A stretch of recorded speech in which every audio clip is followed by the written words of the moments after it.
प्रशांत मनचंदा जी, मैं आपसे समझना चाहती हूं जो डिटेल्स सामने आ रही हैं कि साहब दिनेश अरोड़ा उसके सरकारी गवाह बनने के बाद अब मनीष सिसोदिया की मुश्किलें बढ़ती हुई नजर आ रही हैं।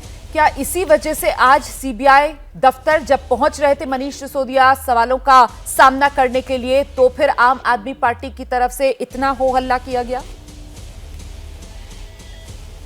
आपकी थोड़ी आवाज एज फार एज मैं जो आपका मुद्दा समझ पाया हूँ, आप मेरे से जो मनीष सिसोदिया जी को समन करा है सीबीआई ने, उसके बारे में पता करना चाह रहे हैं कि इसकी कानूनी दृष्टिकोण क्या है। मैं इसका आपको एक बैकड्रॉप देना चाहूँगा जो कि बहुत ही इंपॉर्टेंट है। ये एक ऐसा केस है जहां पर कि अगस्त 2022 में इसमें एफआईआर दर्ज हुई थी और एफआईआर दर्ज होने के बाद आठ लोगों को नामजद किया गया था, 8 लोगों को अरेस्ट किया गया था और इसी दौरान अक्टूबर में मिस्टर सिसोदिया के से पूछताछ की गई थी जो कि तकरीबन 9 से 10 घंटे के करीब थी। उनके घर पे रेड हुई थी, उनके बैंक लॉकर्स पे रेड हुई थी।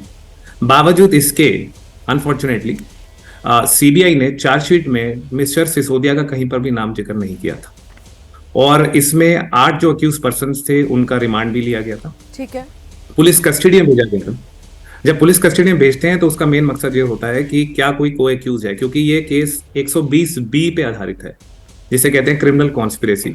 और बड़ा ही इंपॉर्टेंट है, सुप्रीम कोर्ट की जजमेंट भी है कि अगर आप 120B में किसी केस पे आधार बनाते हैं तो लिंक होना जरूरी है। अगर ये कहते हैं कि मिस्टर सिसोदिया इस केस में मेन अक्यूज थे तो ये बड़ी एक विचित्र सी बात है कि चार्जशीट में उनका नाम नहीं लिया गया।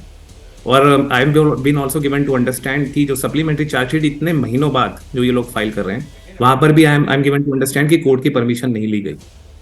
अब इस स्टेज पर जब चार्जशीट फाइल हो चुकी है, ट्रायल शुरू होने वाला है, क्या इसका जी ठीक है मनचंदा जी, जो आप बात कह रहे हैं मैं उससे ये समझ पा रही हूँ खुराना साहब, ये कहने की कोशिश ये की जा रही है दलील में आम आदमी पार्टी और मनीष सिसोदिया की तरफ से कि साहब लूप होल्स हैं, यहाँ पर जांच एजेंसी की जांच में ही लूप होल्स हैं। देखिए, मुझे लगता है कि आम आदमी पार्टी को 2 चीजों की बहुत जल्दी होती है। पहला, अपने आप को मार्टर दिखा देना कि देखिए जी हम तो आज गिरफ्तार होंगे। अरे बाबा, जांच चल रही है, अभी कुछ निष्कर्ष निकला नहीं, गिरफ्तार होंगे नहीं होंगे। लेकिन जिस प्रकार से सुबह से हम देख रहे हैं कि इवेंट मैनेजमेंट चल रहा है, अपने आप को बेचारा दिखाने की कोशिश, अपने आप को मार्टर दिखाने की कोशिश, एक तो वो बहुत जल्दी है। दूसरी चीज जल्दी है अपने आप को सर्टिफिकेट ऑफ ऑनेस्टी देने का कि हम तो बेदाग है जी, हमने तो कुछ किया नहीं जी। ये जो पुरानी चीजें डायलॉग है ना, वो अब कानून से ऊपर है। कानून अपना काम कर रहा है, कानून को अपना काम करने दीजिए। कानून को अगर लगेगा, जैसे अभी मैं वरुण जैन जी की बात सुन रहा था कि इस बात बहुत टफ सवाल है, जैसे दिनेश अरोड़ा का अप्रूवर होना। इसके अलावा एक बहुत इन्होंने इंपॉर्टेंट है कि जो नायर है, विजय नायर, जिनका खासम खास होता था, वो आज तक उसको बेल नहीं मिली है। ये इनका खासम खास होता। और कुछ याद करिए, यही डायलॉग कि वो तो हम तो बेदाग हैं जी, हमें गुजरात के चुनाव में इसलिए फंसाया जा रहा है, विजय नायर को इसलिए फंसाया जा रहा है, याद करिए, यही हुआ था। आज तक बेल नहीं मिली उसको। यही कुछ डायलॉग इन्होंने मारा था जब सत्येंद्र जैन गिरफ्तार हुआ था।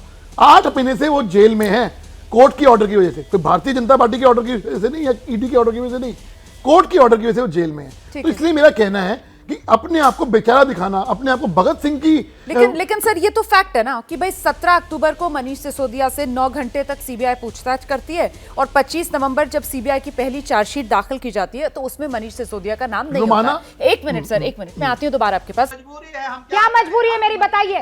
मैं अभी आपको बताती हूँ कि मैंने ओए होए होए होए, नमकीन के चटकारे लेते हुए टकटकी मार के डिबेट शो को पॉज रिपीट कर करके देख रहे हैं जोगिंदर जी। इनकी तरह आप भी देखें अपने फेवरेट डिबेट्स को रिपीट कर और डाउनलोड कीजिए एबीपी लाइव ऐप अपने स्मार्ट टीवी पर।